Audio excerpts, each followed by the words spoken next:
प्रिय दर्शकों नमस्कार, मैं अमित कुमार चौबे अपने YouTube चैनल से आपका स्वागत करता हूं। आज का जो मेरा विषय है वो बहुत ही आम जनता में एक परेशानी का विषय है, जिसे कहते हैं, कुछ लोग कहते हैं कि मेरा मन परेशान रहता है, हमेशा मन किसी एक जगह स्थिर नहीं रहता है। हमारी जन्म कुंडली में मन का जो स्वामी है वो हैं चंद्रमा है। चंद्रमा यदि हमारी जन्म कुंडली में पीड़ित हैं, राहु केतु या शनि द्वारा दृष्टिगत हैं, या राहु या केतु के साथ एक साथ रहकर ग्रहण योग का निर्माण करते हों, तो कुछ दिक्कतें आती हैं जो कि व्यक्ति का मन स्थिर नहीं रहता। कुछ मैं लक्षण आपको बताऊंगा। अगर ये लक्षण आपके पास हैं, आपके पास जन्म कुंडली है या नहीं है, आपको इसका ज्ञान है या नहीं है, कोई फ़र्क नहीं पड़ता। ये लक्षण यदि आपके अंदर हैं तो समझ जाइए कि आपकी जन्म कुंडली में चंद्रमा पीड़ित हैं या चंद्रमा के कारण आपको दिक्कत हो रही है। जो आंकड़े होते हैं हमारे ज्योतिष शास्त्र के अनुसार, चंद्रमा हमारे पृथ्वी के बहुत ही करीब है। लगभग 2,03,900 माइल दूरी पर है पृथ्वी से चंद्रमा हमारे दूरी पर, जिस कारण पृथ्वी पर या पृथ्वी के जातकों पर इसका प्रभाव होता है। और जब जब आप देखेंगे चंद्रमा पूर्ण होते हैं, तब तक ज्वार भाटाएँ या समुद्र में लहरों का जो गति होती है उसमें परिवर्तन होता है। व्यक्ति के मानसिक स्तर पर बड़ा प्रभाव होता है। और जैसे चंद्रमा कृष्ण पक्ष में होते हैं, घटते क्रम में होते हैं, तब उसका अलग प्रभाव होता है। तो आज हम जानकारी लेंगे कि कौन कौन से वो लक्षण हैं, ताकि हम जान पाएँ कि हमारी जन्म कुंडली में चंद्रमा पीड़ित हैं या नहीं है। पहला है कि नींद की शिकायत। यदि आपको नींद की शिकायत है, नींद नहीं आता हो, बेचैनी रहती हो, तो आप समझ लीजिए चंद्रमा पीड़ित है।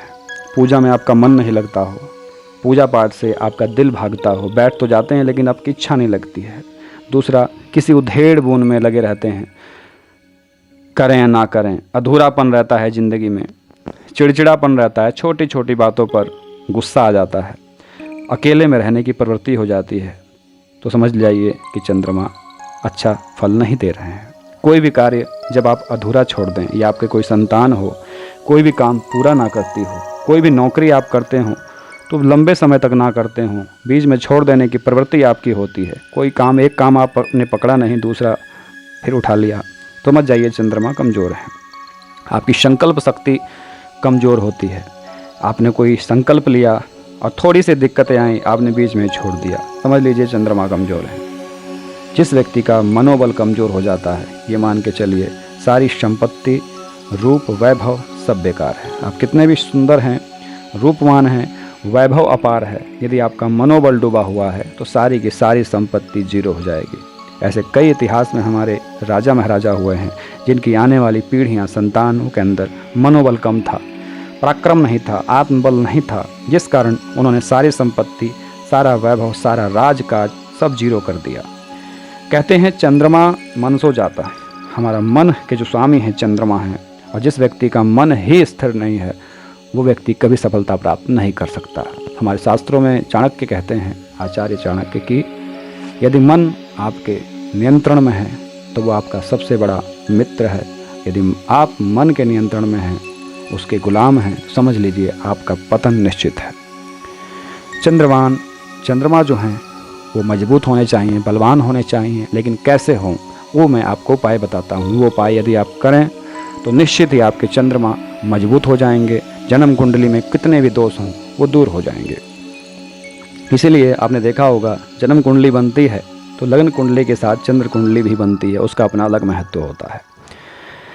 आपको ये भी बता दूं कि चंद्रमा मानसिक रोगों को भी देती है। यदि आप मानसिक रूप से विक्षिप्त हैं, आपकी सोचने समझने की क्षमता खत्म हो चुकी है, जितने भी मानसिक रोगी होते हैं मुख्य रूप से चंद्रमा द्वारा पीड़ित होते हैं।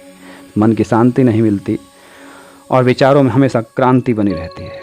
तो इसके उपाय हैं, कुछ आप करेंगे तो आपको निश्चित ही लाभ होगा। प्रिय दर्शकों, पहला जो उपाय है इसका कि अपने घर में दक्षिणावर्ती शंख रखें जल भरकर, और उस जल का छिड़काव आप प्रतिदिन किया करें। और घर में आपके शंख बजने चाहिए प्रतिदिन। यदि आप कोई शंख बजाते हैं तो इससे घर में नेगेटिविटी दूर होगी और आपके स्वभाव में परिवर्तन आएगा। जब भी कोई पूर्णिमा या सोमवार हो तो आप सफ़ेद वस्तुओं का दान करें, जैसे चीनी हो गया, दूध हो गया, कपूर हो गया, रुई आदि। ये चीज़ें आप दान कर सकते हैं। तो आपके चंद्रमा कंट्रोल में रहेंगे, निश्चित आपके नियंत्रण में रहेंगे। चंद्रमा आपके प्रति शुभ फल देने वाले होंगे। महामृत्युंजय मंत्र या त्र्यंबकम मंत्र या पंचाक्षर स्तोत्र या रुद्राष्टकम का पाठ आप करें सोमवार को, तब भी आपका लाभ होगा। सोमवार का व्रत अगर आप रखें तो भी आपको लाभ होगा।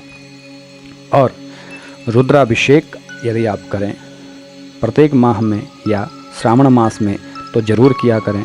इससे भी आपके चंद्रमा शुभ हो जाएंगे, क्योंकि भगवान शंकर भोलेनाथ चंद्रमा को अपने मस्तक पर धारण करते हैं। जिस व्यक्ति का भी चंद्रमा डाउन हो, चंद्रमा फल ना दे रहे हों और मन आपका डिस्टर्ब रहता है, तो वो भोलेनाथ की यदि उपासना करें, शंकर भगवान के मस्तक पर दूध, जल और बिल्वपत्र अर्पित करें, प्रतिदिन करें तो श्रेष्ठ लाभ होगा। नहीं कर सकते हैं तो शनिवार सोमवार को तो ज़रूर किया करें।